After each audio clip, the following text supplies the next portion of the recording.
आज मैं आपको इंतहाई ही अहम कंसेप्ट डिलीवर करने जा रहा हूँ जो कि इलेक्ट्रिक फ्लक्स के बारे में, जो इंतहाई ही अहम है किसी भी एमडी केट और ई केट के एग्जाम के लिहाज से। तो याद रखें बच्चे कि इलेक्ट्रिक फ्लक्स आपके पास मैक्सिमम होता है जब एंगल कितने का हो, आपके पास जीरो के हो। जब एंगल आपके पास जीरो का हो यानी आपके पास एरिया और आपके पास इलेक्ट्रिक फील्ड लाइन ये आपस में पैरेलल हो तो फ्लक्स क्या होता है, मैक्सिमम। और अगर एंगल 90 का हो यानी परपेंडिकुलर हो, आपके पास इलेक्ट्रिक फील्ड लाइन परपेंडिकुलर हो तो आपके पास क्या होगा, वहां पे फ्लक्स जीरो होगा। और अगर एंगल आपके पास 180 का हो यानी इलेक्ट्रिक फील्ड लाइन है और एरिया आपस में 180 डिग्री पे हो तो वहां पे फ्लक्स कितना होता है, आपके पास मैक्सिमम होता है।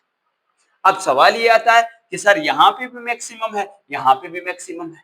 तो याद रखें जब आपके पास एंगल जीरो का हो तो फ्लक्स तो मैक्सिमम होता है, लेकिन ऐसे फ्लक्स को हम क्या लेते हैं, पॉजिटिव फ्लक्स। और पॉजिटिव फ्लक्स का मतलब है फ्लक्स इमर्ज यानी फील्ड लाइनें आपके पास सरफेस को क्या कर रही हैं, लीव कर रही है। और अगर फ्लक्स आपके पास 180 डिग्री के ऊपर फिर मैक्सिमम हो तो इसका मतलब है कि इलेक्ट्रिक फ्लक्स जो है इस बार नेगेटिव है, और नेगेटिव फ्लक्स को हम फ्लक्स सिंक कहते हैं। और इलेक्ट्रिक फील्ड लाइन इस वक्त सरफेस के इंटर हो रही है। बीच में आपके पास 180 90 डिग्री का बताया कि जब आपके पास इलेक्ट्रिक फील्ड लाइन है और एरिया आपस में परपेंडिकुलर तो फ्लक्स क्या होता है, जीरो होता है। और जीरो फ्लक्स का मतलब है कि जितनी फील्ड लाइनें सरफेस में इंटर हो रही है उतनी फील्ड लाइनें सरफेस को क्या कर रही हैं, लीव कर रही हैं। जिस तरह के इस डायग्राम में, इस डायग्राम में आपके पास चार इलेक्ट्रिक फील्ड लाइनें इंटर हो रही है और चार ही इलेक्ट्रिक फील्ड लाइनें क्या हो रही हैं, आपके पास निकल रही है। तो जरूरी नहीं है कि एंगल 90 का होगा तब फ्लक्स जीरो होगा।